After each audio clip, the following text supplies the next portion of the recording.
Et puis le président de la République, chef de l'État, Issoufou Mahamadou, a pris part cet après-midi même, aux côtés de ses pairs, à la commémoration du 70e anniversaire du débarquement en Provence à Toulon, en France. Retour sur ce grand moment avec Borika Albadia. La commémoration du 70e anniversaire du débarquement en province s'est tenue cet après-midi sur les portes d'avion Charles de Gaulle à Toulon, dans le sud-est de la France. 12 chefs d'État africains, parmi lesquels le président de la République du Niger, chef de l'État, son Excellence Issoufou Mahamadou, ont pris part à la commémoration du 70e anniversaire du débarquement en province à Toulon cet après-midi. Les chefs d'État ont été salués par leur homologue français François Hollande. Le débarquement en province est intervenu 2 mois après celui de Normandie. C'est une opération militaire menée pendant la Seconde Guerre mondiale le 15 août 1944 par les troupes alliées. Les Nigériens ont participé même à la guerre de 14-18, à plus forte la guerre de débarquement. Les Nigériens ont participé, presque toute l'Afrique, Madagascar, Algérie, tout le monde a participé. Parce qu'on faisait le recrutement, il fallait trouver du monde. Et le recrutement, c'est parti du Tchad. Parce que là, il fallait les Saras, les grands gaillards, aguerris. Et c'est ça qu'on a pris pour amener en France, avec les Français, pour combattre les Allemands. Maintenant, plus les Alliés, et c'est ça qu'on appelle le débarquement. Maintenant, avec les Alliés, ils se sont entendus pour faire le débarquement, pour chasser les Allemands de la France. Et la France a retrouvé pas son autonomie, mais son image de marque. L'objectif est de libérer le territoire français de l'occupation allemande, ce qui fut fait en 2 semaines grâce à la détermination des Alliés, parmi lesquels les tirailleurs sénégalais, constitués de Marocains, d'Algériens, de Tchadiens, de Nigériens. 300 000 Français, 100 000 Américains et plus d'1 demi-million d'Africains ont combattu les Allemands. Le débarquement dit Opération Dragon est intervenu 10 semaines après celui de la Normandie. Cette importante opération a permis à la France de s'asseoir à la table des vainqueurs. Retour au Niger à Niamey pour suite des travaux en plénière de la première session extraordinaire au titre de l'année 2014. Ce matin, les députés nationaux ont repris l'examen de la loi portant première rectification de la loi du 16 décembre 2013 portant loi de finances pour l'année budgétaire 2014. Après discussion et vote, cette loi a été adoptée avec 68 voix pour, 28 contre et 0 abstention. Les détails avec Rediato Hassan et Askou Jibrila. Après 48 heures de discussion par les députés nationaux sur la loi portant première rectification de la loi des finances pour l'année budgétaire 2014, les députés nationaux ont examiné minutieusement le budget qui, dans un premier temps, s'élevait à 1867,565 milliards de francs CFA en recettes et en dépenses. Ces prévisions s'inscrivaient, selon la Commission des finances et du budget, dans l'optique de la mise en cohérence des allocations budgétaires pour atteindre les objectifs du plan de développement économique et social PDS 2012-2015, mis en œuvre par le gouvernement avec le soutien des partenaires techniques et financiers. Mais il faudrait souligner qu'après échange et évaluation tant en ressources et en charge du budget général, cette loi a fait l'objet de rectification d'un montant de 1676,8 milliards de francs CFA.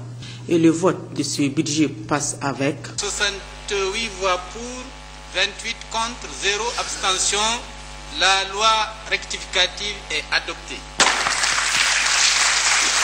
Une satisfaction générale se dégage au niveau du ministre des Finances, Jules Bailly, qui pense que les députés ont montré un sens du patriotisme. Je crois que dans le rapport de la Commission, il est indiqué que finalement le budget s'élève à un montant à 1676,8 milliards, soit une réduction, une différence de 190,6 milliards entre donc le budget de 1867 et le budget de 1876. Monsieur le Président, vraiment je voudrais sincèrement féliciter et remercier les honorables députés pour le travail abattu, plus particulièrement la Commission des finances, pour l'acharnement avec lequel ils ont examiné ce collectif en passant une nuit blanche. Donc vraiment, c'est ce que je voulais dire, Monsieur le Président, honorable député, nous, on va tout faire pour nous améliorer encore afin de diminuer, voire atténuer, voire faire disparaître certaines critiques. Après l'adoption de cette loi, le président de l'Assemblée nationale, son Excellence Hamamadou, a levé la séance. Restons au niveau de cette institution. Cette session extraordinaire de l'Assemblée nationale s'est ouverte le mardi 5 août dernier. Dans son discours d'ouverture, le président de l'Assemblée nationale, Hamamadou, a porté des critiques sur le rang qu'occupe notre pays en matière d'indice de développement humain, IDH 2014, publié par le PNUD. Un extrait de son allocution. Le classement du Niger au dernier rang des nations en matière d'indice de développement humain procède d'abord de cette vérité, qu'un peuple incapable de se nourrir par lui-même et qui se complaît chaque année pour sa survie dans la mendicité internationale ne saurait prétendre à nulle performance dans aucun domaine. Car un peuple mal nourri reste naturellement la victime privilégiée de toutes les calamités. D'aucuns déclarent que ce classement résulte d'un taux de croissance démographique élevé. Mais peut-on nier qu'il existe des pays plus peuplés que le nôtre, où la pauvreté est également tout aussi élevée, mais qui arrivent néanmoins à un classement plus honorable, malgré l'instabilité et la guerre qui les affectent? C'est que ces pays ont réussi malgré ces handicaps, dont celui de la démographie débridée, à assurer à leurs habitants une alimentation suffisante. Mieux, ils arrivent même à exploiter positivement ce potentiel humain pour en tirer des avantages économiques indéniables. Il nous revient donc d'apprendre aussi à mieux nous organiser et exploiter cette force de travail exceptionnelle que l'abondance démographique assure à notre pays. Par conséquent, la seule conclusion valable qu'il faut tirer de ce classement qui heurte notre orgueil national est que le Niger a besoin de réformer son agriculture pour nourrir décemment sa population à travers une meilleure utilisation de son formidable potentiel humain et vaincre les causes multiples de son retard sur le reste de l'humanité. Et demain, le gouvernement est interpellé par les députés nationaux, justement, au niveau de l'hémicycle, pour répondre sur la publication du rapport du PNUD sur l'indice de développement humain IDH 2014 qui place notre pays au rang de 187e sur 187 pays classés. Et c'est un rappel déjà en 2005, le gouvernement a eu à répondre à la question à l'hémicycle également. Et pour le Premier ministre de l'époque, l'actuel président de l'Assemblée nationale, Hamamadou, il y avait nécessité de maîtriser le taux de croissance démographique exceptionnel au Niger et cela passe nécessairement par un changement de mentalité. Suivons l'intervention de Hamamadou en 2005. Afin de garantir à cette nouvelle approche de l'économie nigérienne quelques chances de succès, il faut s'attaquer tout d'abord à un certain nombre de difficultés structurelles liées à la situation socio-psychologique du Niger. La première de ces difficultés, qui contrarie toutes nos ambitions, est sans conteste la croissance démographique débridée de 3,3% de la population nigérienne, l'une des plus fécondes au monde, sur laquelle viennent se briser année après année tous les efforts que nous déployons afin de rattraper le retard intolérable qu'affiche le Niger sur tous les plans.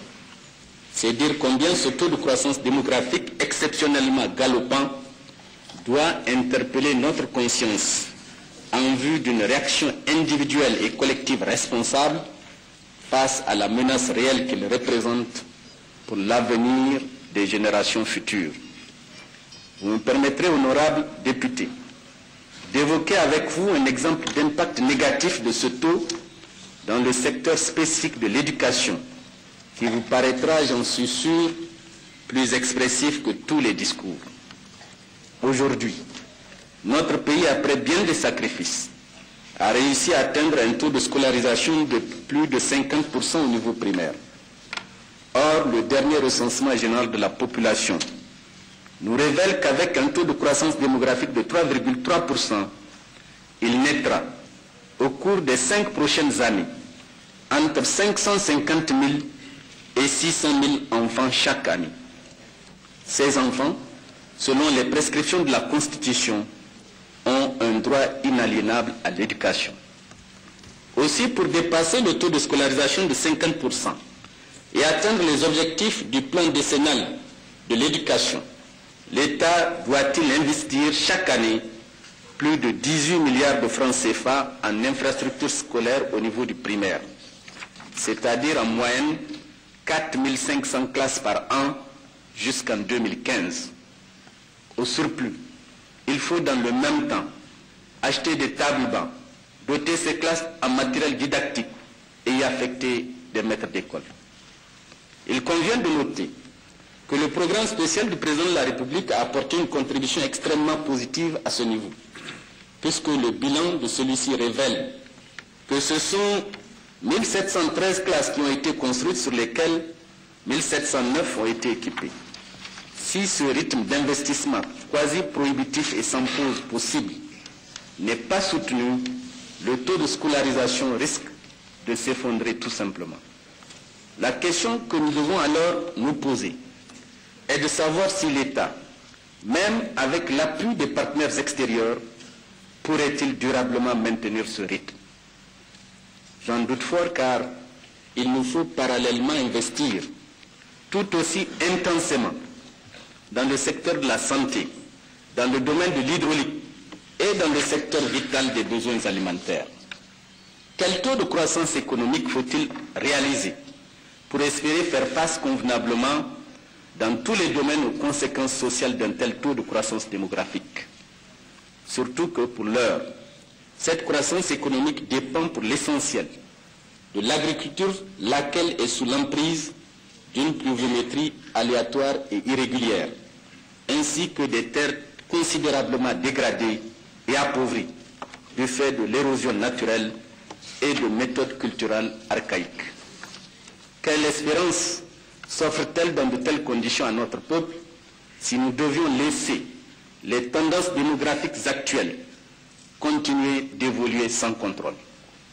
C'est pourquoi la ministre de la Population et de l'Action sociale a reçu instruction d'engager et soumettre dans les plus brefs délais au gouvernement une révision de la politique nationale de population qui tiendra dûment compte de nos réalités socio-psychologiques et dont l'objectif sera d'abaisser à 2,5% sur les 10 prochaines années le taux de croissance démographique.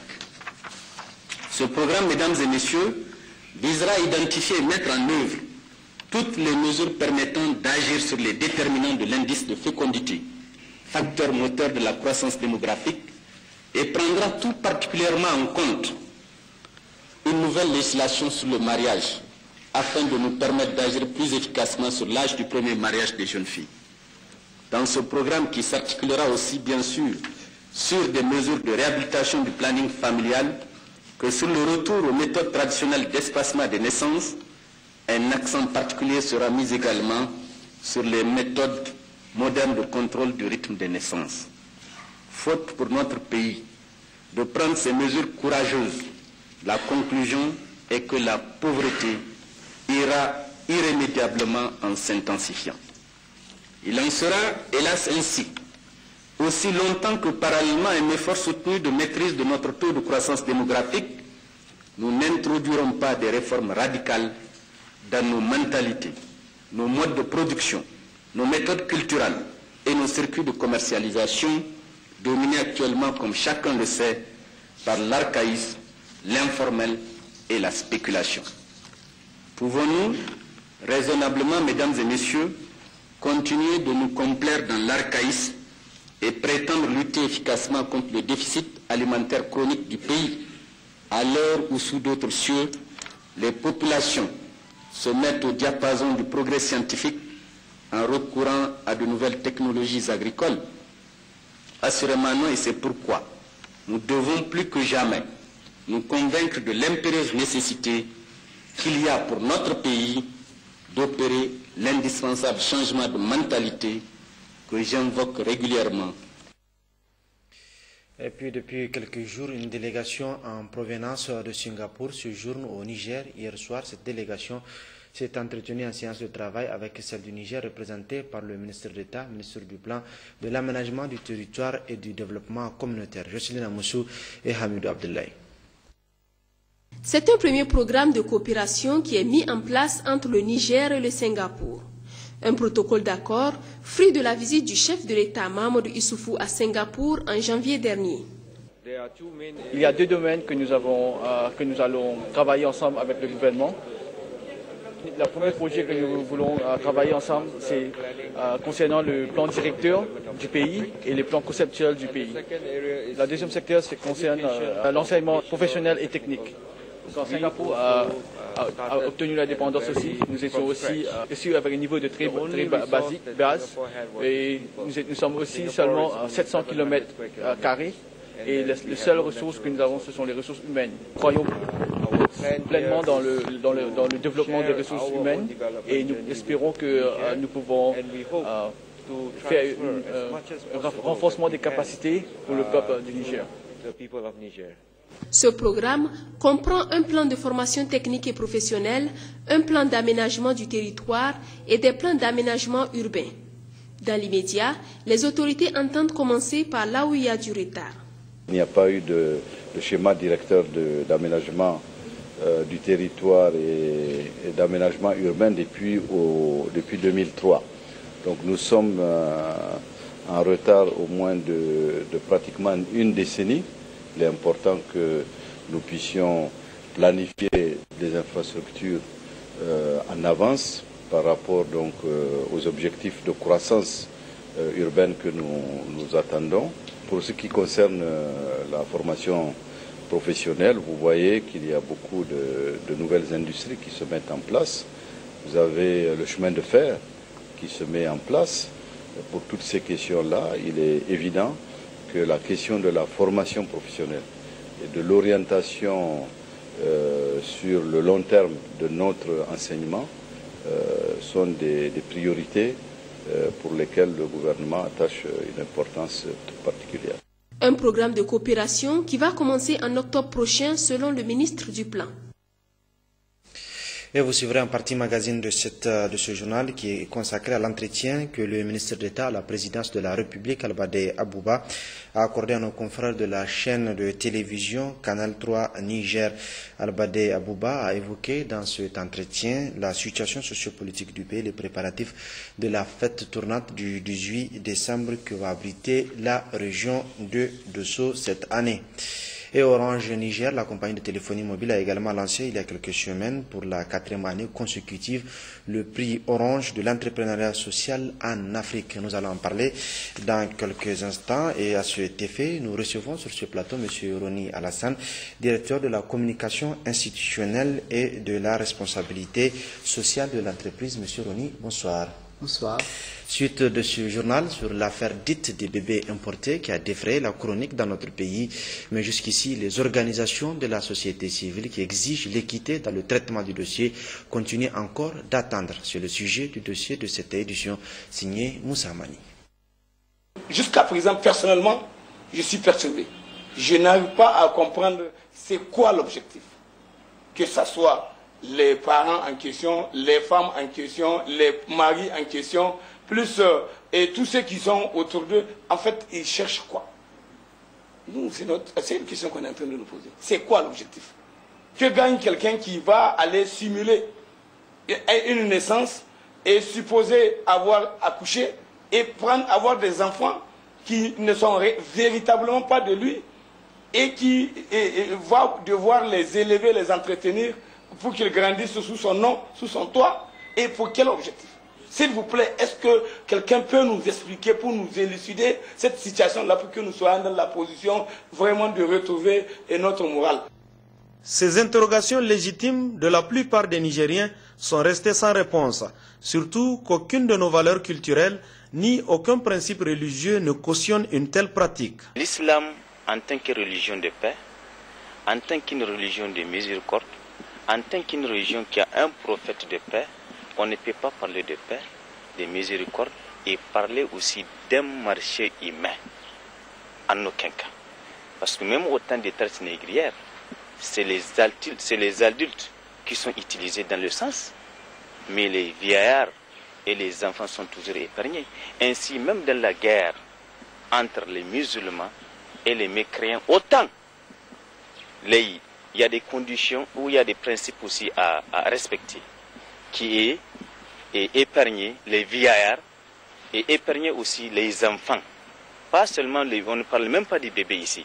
On dit les enfants, même en cas de guerre, on n'est pas en temps de guerre, à plus forte raison, accepter l'apparition d'un marché, pas même des bébés, des enfants, plutôt un marché des enfants. C'est que l'islam, c'est que j'ai eu à le dire toujours, l'islam la condamne fermement et condamne aussi l'acteur et l'acte. Et aussi, l'islam aussi, selon la jurisprudence de l'islam, a préservé beaucoup de punitions pour ça vis-à-vis de Dieu. Pourtant, quand cette affaire dégradante a éclaté en janvier 2014, à l'initiative de la presse puis de la police, malgré l'ignominie qui l'entoure, l'opinion s'était gardée de la commenter, pensant qu'elle relevait de la politique politicienne. Il a fallu la sortie du procureur adjoint le samedi 28 juin pour que le caractère criminel de ce trafic soit avéré. D'abord, toutes les femmes interpellées, aucune de ces femmes interpellées ne présente avant son accouchement une grossesse apparente. Aucune de ces femmes interpellées n'a effectué de consultation prénatale au Niger. Toutes les femmes auraient accouché de leur bébé au Nigeria. Tous les bébés sont rentrés au Niger par la route. Alors même que, au mois de leur consultation, ces femmes ont fait les va-et-vient en avion. Vous allez me dire, vous allez être surpris, parce que c'est même lorsqu'il y a le bébé qu'il fallait peut-être prendre l'avion, pour qu'il souffre moins. Mais il ne peut pas en être ainsi parce que les enfants n'ont pas de papier. Et quand vous devez passer par l'avion, il faut nécessairement présenter des papiers. Ensuite, toutes ces femmes, peut-être à l'exception d'une, ont accouché de jumeaux, comme par enchantement. Garçon-fille, garçon-fille, garçon-fille. Quand vous analysez sur les familles interpellées, quand vous analysez deux familles, il y a deux familles qui totalisent 10 bébés. Vous conviendrez bien avec nous que c'est assez curieux. Nous avons énormément d'indices. Je peux vous citer encore une dizaine d'indices. Toutes ces femmes ont eu 4 rendez-vous avec la personne qui est chargée de les accoucher au Nigeria. Toutes ces femmes ont accouché à leur 4e rendez-vous. Toutes ces femmes ont bénéficié d'un certain breuvage qu'elles devaient prendre durant les 9 mois, etc., etc. Il y a énormément d'indices qui nous permettent de dire aujourd'hui que ces faits peuvent être qualifiés de supposition d'enfants.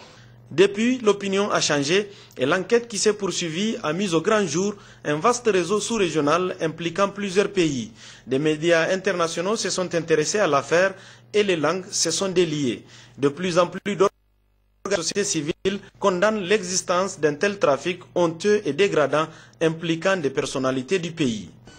Et ça, c'est une chose qui est vraiment inhumaine et dégradante et cruelle, puisqu'on ne sait pas en fait l'objectif visé à ces phénomènes. On est dans un pays qui est à peu près à 95% musulman. Alors, comment vous allez comprendre que Dieu qui vous a créé, qui vous a donné l'air pour respirer, qui vous a donné le courage d'aller à l'école, qui vous a donné le travail, et qu'il ne vous a pas donné des bébés, des enfants, et vous allez ailleurs acheter. Mais même s'il ne vous a pas donné des enfants, vos propres enfants, il vous a donné une autre occasion d'avoir des enfants. Vous pouvez aller chez vos frères, vos sœurs, c'est-à-dire quand vous prenez les enfants de vos frères, même, ce sont vos fils. En tout cas, ce sont vos propres fils aussi. Maintenant, aller acheter un bébé, ça signifie quoi? Et dans quel objectif? C'est ça la question. Puisque une première lecture, quand on dit que c'est les femmes qui partent là-bas acheter, en complicité, certainement avec leur mari, d'une façon ou d'une autre, et d'ailleurs presque ça, c'est En tout cas, c'est pour des personnalités qui sont là. Mais si les femmes là ont acheté ces bébés-là pour un autre héritage, peut-être, mais est-ce que ces femmes-là ne pensent pas qu'elles allaient mourir avant leur mari? Ça, c'est le premier aspect. Ce que je ne peux pas comprendre, que des personnalités aillent dans un pays voisin nous amener des enfants d'Ibo, dans ces pays qui, demain, vont nous diriger. Et ces enfants-là qui n'ont ni frère, qui n'ont ni cousin, qui n'ont aucun parent ici, mais comment ils vont nous diriger? Quoi que les gens disent, on peut, à tout le moins, on peut constater qu'il y a trafic d'enfants. À tout le moins. Même s'il n'y a pas supposition d'enfants, il n'y a pas simulation, il y a trafic d'enfants parce que c'est des enfants qui sont importés de quelque part pour amener ici par des voies détournées, telles qu'on a entendu le procureur le dire. Mais ce réseau des faussaires, ces escrocs qui organisent ce genre de choses, pour essayer de trouver des gens qui sont peut-être un peu perdus et qui cherchent coûte que coûte à avoir une maternité alors que Dieu a déjà choisi pour eux la voie qu'il a choisie. On ne peut pas imposer à Dieu un autre choix.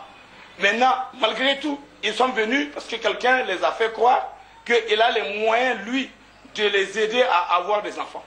Et ils acceptent de rentrer dans ce jeu. Et finalement, on découvre que ce n'est qu'un jeu.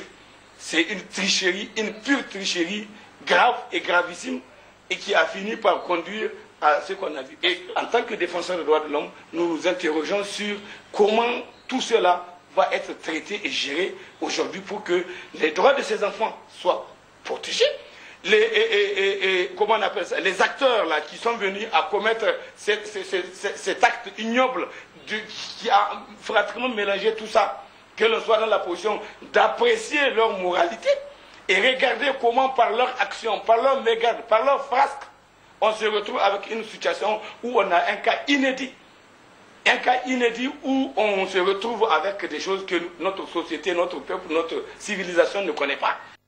Les organisations de la société civile sont d'autant plus outrées qu'il semble y avoir 2 poids 2 mesures dans le traitement de ce dossier, ce qu'elles condamnent énergiquement.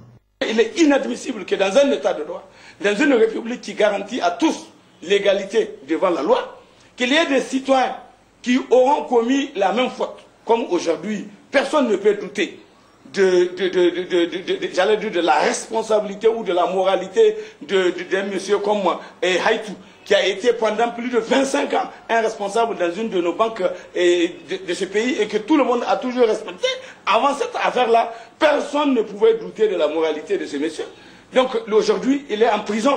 Et parce qu'il y a cette situation qui n'est pas encore élucidée, c'est son initiative, c'est l'initiative de ces femmes, c'est l'initiative des escrocs. Comment les escrocs ont réussi à les emballer, à les embarquer dans cette aventure, et qu'aujourd'hui ils se retrouvent eux en prison, et que d'autres qui ont commis la même chose, qui sont dans la même situation, et d'ailleurs pire, parce que certains ont décidé même de continuer cette aventure après coup, parce qu'ils estiment que dans tous les cas, rien ne va se passer. Parce qu'ils estiment qu'eux, ils sont des citoyens d'une autre loge et qui est supérieure à celle des autres citoyens. Et au point où ça a amené, je dis bien, le ministre d'État, le ministre de l'Intérieur, et l'ex-ministre de l'Intérieur, le ministre de l'Agriculture, aujourd'hui, à tenir les propos qu'il est venu à tenir, ou dire aux gens que lui, il est bien portant, il mange bien, il dort bien, qu'on doit le regarder et qu'il s'habille bien. Donc c'est pour ça que nous avons estimé que pour notre part, j'ose espérer que notre système judiciaire, qui a pris en charge aujourd'hui ce dossier,